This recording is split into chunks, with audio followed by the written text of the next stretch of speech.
right, have her back here again as soon as you can, April. She's the best. Our next guest once said that whenever a friend succeeds, a little something inside me dies. This is his latest offering, live from Golgotha. Please welcome to the program author Gore Vidal. Gore.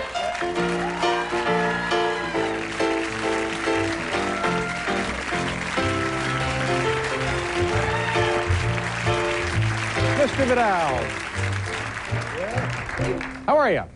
Well, you've got the ghost of Elvis here. Now you've got the ghost of Colonel Tom Parker. I was just so excited by that. You've got to pay for Elvis. As Colonel Tom always came in, demanded payment immediately in cash. We'll settle up immediately following the show. As soon as you win at that racetrack. Did you, you mentioned Tom Parker, you mentioned Elvis. Did you know either of those men? Do you? I observed them, yes, indeed. No, I never really knew them personally. Mm-hmm. I was at MGM, though, when he was there doing Jailhouse Rock. Every big star in Hollywood suddenly found a reason to drop by MGM. What year was that? 1955, 56. Yeah. Oh, no, he was quite a star. What were you doing at MGM in 55? What was I doing there? I was writing a movie for Betty Davis called The Catered Affair. Uh-huh. And I'd just done a play on Broadway called Visit to a Small Planet.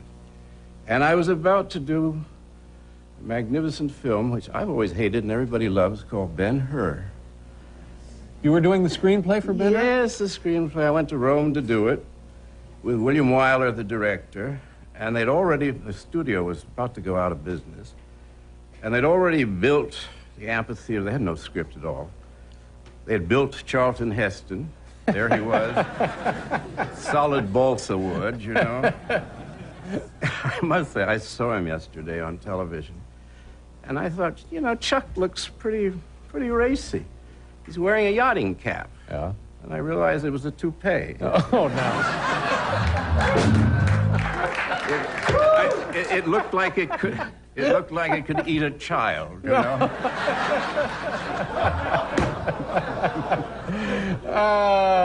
Now the Ben-Hur.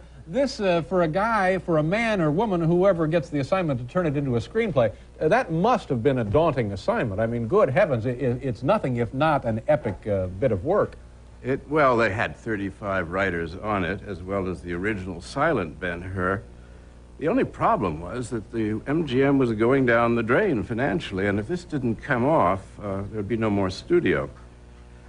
The producer, a very nice man called Sam Zimbalist, just died in the middle of it due to the pressures. And I did everything up to the chariot race. And then a guy called Christopher Fry came in, and he did the last part, which I call Christ Dermatologist. It's where the three ladies who are all lepers, Mrs. Ben-Hur and his wife and his sister, and they come into Jerusalem. They say, this holy man is about to be crucified. Jesus had not been in the story before. So the three ladies that come in, they were very grumpy. They're beautifully dressed for having had leprosy and living in the wilderness. That would explain the grumpiness, I guess, part of it. Well, the wilderness makes you grumpy. I don't know about leprosy, but anyway. As Jesus passes, and he's only an effulgent light, poor Christopher Fry said, how on earth am I going to justify this scene? They're not Christians. They don't know who he is. He happens to be passing by. And I said, Christopher, you've been to a dermatologist, haven't you? He said, yes. I said, do what the dermatologist does. He says, what dialogue should Jesus have? I said, it's all nerves, dear, as he passes. And I said, immediately there'll be a miracle. So there was. There was an effulgent light, as we used to call it. What is that word again? Effulgent. Spell that for us. E-F-F-U-L-G-E-N-T. And I've been waiting to say that all day long. I'm sorry, but the word we were looking for was... Pinhead.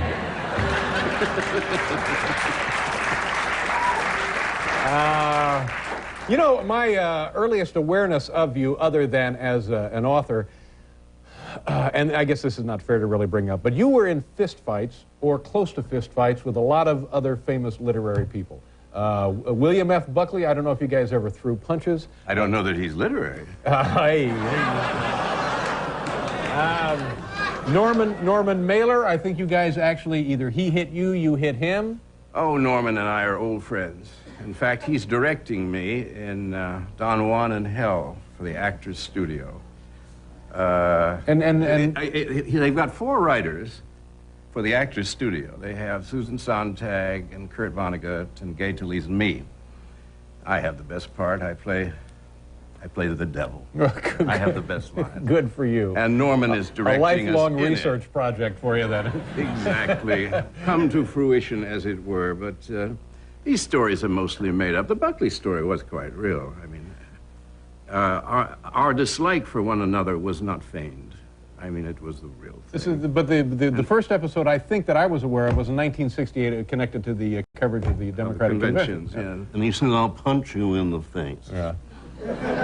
And I roared with laughter because in those days we were so wired up to the control room here, to the West Coast here, I think. All these wires in those days. This was in the Chicago Convention where Humphrey was nominated. If he had so much as laid a finger on me, we would have put out all the lights in Chicago. And everything would have been and unplugged. we would have been grilled on air, which might have been a better show than the one we gave. Let's see, the book here, Golgotha. I'm from Golgotha. I know nobody seems to know how to pronounce it, including me. I don't feel so bad. We have to pause here for a second. We'll continue in a minute, kids. Come on back.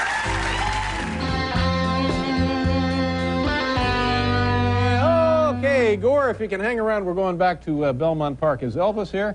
I thought we'd bring Elvis in for luck for the last trip to the park. Well, is he? There he is. Come over here, sit down. Gore Vidal, Elvis Presley, Gore. It's a pleasure to meet you. All right, have a seat. That's the tiniest cape I've ever seen. Thank you. You're quite welcome. Okay, ladies and gentlemen, we're even money. This is our last chance to make money for the studio audience. Take us back to Belmont Park, Hal. One more race. Put it all on that brass, Dixie brass? Dixie brass. Yeah. And they're off.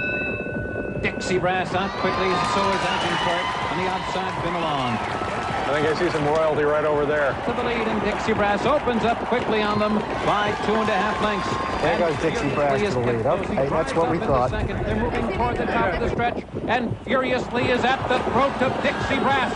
And those two come to the head of the stretch together. On the outside, Devil is Due is put to the whip as they turn for home. And Furiously comes roaring off the turn and opens up. He pulls away from Dixie Brass. Then Devil is Due. We're dead with a late run, but Furiously comes to the 16th pole, pouring it on, opening up by 5. Colony Light will pick up the pieces for second as Furiously wins here by 3, and Dixie Brass was third.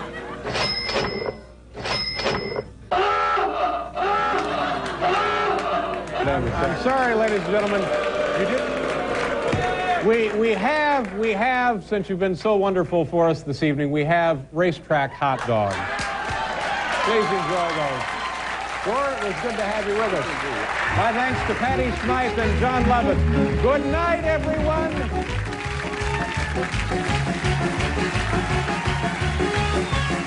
Hi, I'm Ross Perot, here with Nicolas Cage. Hi. And Bobby Brown. Hello. They're hosting the season premiere of Saturday Night Live.